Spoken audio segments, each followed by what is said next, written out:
안녕하세요. 말씀 한 줌. 오늘은 야고보서 5장 7절에서 11절 말씀을 함께 살펴보도록 하겠습니다. 본문을 제가 먼저 읽을게요. 그러므로 형제들아, 주께서 강림하시기까지 길이 참으라. 보라, 농부가 땅에서 나는 귀한 열매를 바라고 길이 참아 이른 비와 늦은 비를 기다리나니 너희도 길이 참고 마음을 굳건하게 하라. 주의 강림이 가까우니라. 형제들아, 서로 원망하지 말라. 그리하여야 심판을 면하리라. 보라, 심판주가 문 밖에 서 계시니라. 형제들아, 주의 이름으로 말한 선지자들을 고난과 오래 참음의 본으로 삼으라. 보라, 인내하는 자를 우리가 복되다 하나니 너희가 욥의 인내를 들었고 주께서 주신 결말을 보았거니와 주는 가장 자비하시고 긍휼히 여기시는 이시니라. 아멘. 우리가 어제는 부자들의 불의와 억압을 경고하는 야고보를 만났었습니다. 그런데 생각해 보세요. 지금도 불의한 일들, 억울한 일들이 많이 일어나는데 그 당시에는 얼마나 많은 불의함들이 있었을까요? 특히 그리스도인으로 살아간다는 것은 훨씬 더 많은 불이익을 받고 살아야 했고 목숨까지도 내놓아야 하는 상황이어서 정말 인생의 힘겨움을 각오하고 살아야 했습니다. 로마 제국 사회 속에서 살아야 했고 기득권은 유대인들이었어요. 그러니 경제적으로도 사회적으로도 불이익을 당했습니다. 가난한 사람들은 힘이 없었기 때문에 어제 살펴본 것처럼 부자들이 임금을 지불하지 않는 경우도 허다했죠. 법정에서도 불리하게 판결받는 경우가 많았고요. 이런 현실 속에서 자연스레 원망과 고통스러운 불평이 터져 나왔을 거예요. 그런 성도들을 향해 야고보는 권면하는 겁니다. 주님의 때가 반드시 온다고 말이죠. 그러니 기다려야 한다고, 그때까지 믿음을 잃으면 안 된다, 이렇게 독려하는 겁니다. 여러분, 주님이 오시는 것에 대해서 기다려야 하는 것은, 곧 인내하는 것은 자주 연결되는 주제입니다. 로마서 8장 18절을 보시면요, 생각하건대 현재의 고난은 장차 우리에게 나타날 영광과 비교할 수 없도다, 이렇게 말하고 있고요. 히브리서 10장 36절에서 37절을 보시면 너희에게 인내가 필요함은 너희가 하나님의 뜻을 행한 후에 약속하신 것을 받기 위함이라. 잠시 잠깐 후면 오시리가 오시리니 지체하지 아니하시리라. 이렇게 고백하고 있습니다. 여러분 보세요. 오늘 야고보도 두 가지 예를 들며 인내를 요청하는데요. 먼저는 농부가 열매를 바라면서 기다리는 그 기다림을 배우라고 합니다. 팔레스타인 농업에서 중요한 것은요, 이른 비와 늦은 비입니다. 이 이른 비와 늦은 비는 모세 시대 때부터 등장해요. 신명기에서 하나님이 이른 비와 늦은 비를 적당한 때에 내리신다라고 이렇게 기록하고 있거든요. 농업에서 좋은 열매를 맺는 중요한 요소입니다. 그런데 보세요. 농부가 아무리 애를 쓴다고 이른 비와 늦은 비를 내리게 할 수 있을까요? 이른 비는 보통 가을과 초겨울 사이에 내리는 비거든요.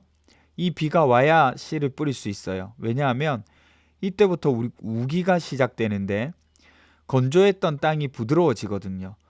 그 이후에 씨를 뿌리면 뿌리가 자리를 잘 잡고 튼튼하게 자라납니다. 땅이 부드러워지니까요. 늦은 비는 봄에 내리는 비입니다. 열매를 맺을 때 중요한 역할을 하는 거예요. 곡식이 여물도록 도와주는 거죠. 이것 농부가 아무리 애를 써도 하나님이 주시지 않으면 할 수 없는 거죠. 그래서 하나님이 이스라엘 백성들을 돌보아 주실 때 표현되는 대표적인 말이 이른 비와 늦은 비입니다. 하나님이 때를 따라 주시는 은혜의 상징인 거죠. 농부는 그때까지 묵묵히 기다릴 수밖에 없어요. 이런 것과 같이 마지막 때를 기다리라는 거죠. 선지자들과 욥의 인내도 본받으라고 합니다. 그들은 고난 가운데서도 하나님의 뜻이 이루어지는 것을 본 사람들이잖아요. 예레미야 같은 사람 보세요. 예루살렘의 멸망을 선포했다가 갖은 수모와 수치를 겪습니다. 호세아는 어떻고요? 욥도 고난 가운데에서 인내하면서 하나님에 대한 믿음을 잃지 않고 기다린 대표적인 구약의 인물이죠.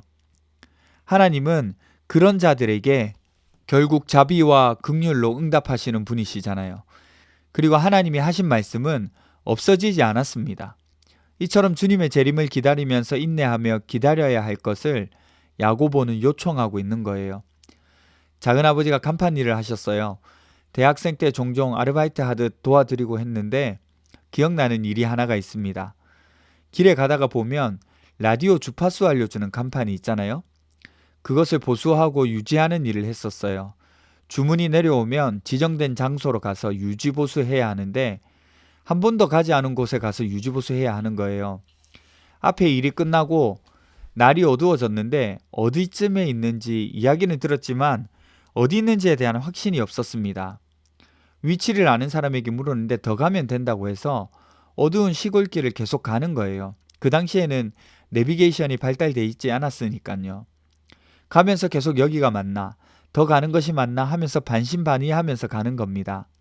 알려준 사람이 잘못 알려준 건 아닐까 하면서 말이죠. 그런데 어떻게 됐을까요? 찾았어요. 알려준 대로 계속 가니까 갑자기 나타난 거예요. 아닌 것 같아서 돌아갔다면 못 찾았겠죠. 여러분, 주님의 날을 기다린다는 것은 앞을 내다보는 믿음의 시선이 있어야 가능합니다. 주님이 반드시 오신다는 소망, 그래서 우리를 완전한 그의 나라에 머물게 하신다는 소망이 있어야 한다는 거죠. 억지로 참아내는 것이 아니라 그 소망이 있어서 참아낼 수 있는 거죠. 그 소망이 현재를 버티게 하는 거예요. 그 소망이 여러분에게 있기를 간절히 바랍니다. 또 하나는요, 이런 고난의 길들을 참아내면 서로 예민해지고 힘들어지잖아요. 그럼 불평하기 쉬워요. 그런 어려움을 야고보도 알았는지 9절에 보니까 서로 원망하지 마라고 하잖아요. 인내할수록 쉽게 서로 탓하기 좋아합니다. 너 때문이라고, 교회 때문이라고. 그런데 이거 아무 도움이 되지 않아요. 오히려 공동체를 깨트리는 원인이 되는 거죠. 원망이 아니라 서로 독려하고 복돋아져야 하겠습니다. 우리 함께 기도합시다. 첫 번째는 주님의 때를 믿고 소망 가운데 기다리는 믿음을 주세요. 두 번째는 기다리는 가운데 원망하지 않고 오히려 더 사랑하고 더 섬길 수 있게 해주세요.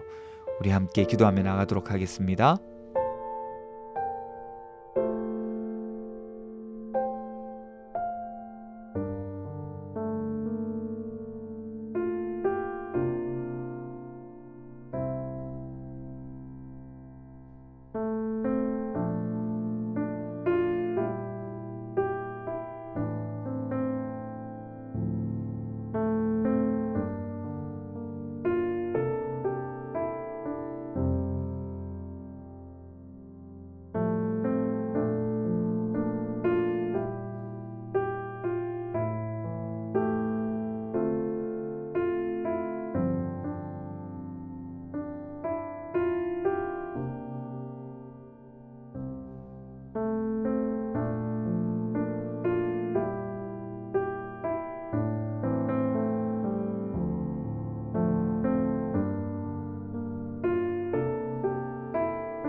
하나님, 어렵고 힘들더라도 주님의 때를 기다리며 굳건하게 나갈 수 있는 믿음을 허락해 주세요.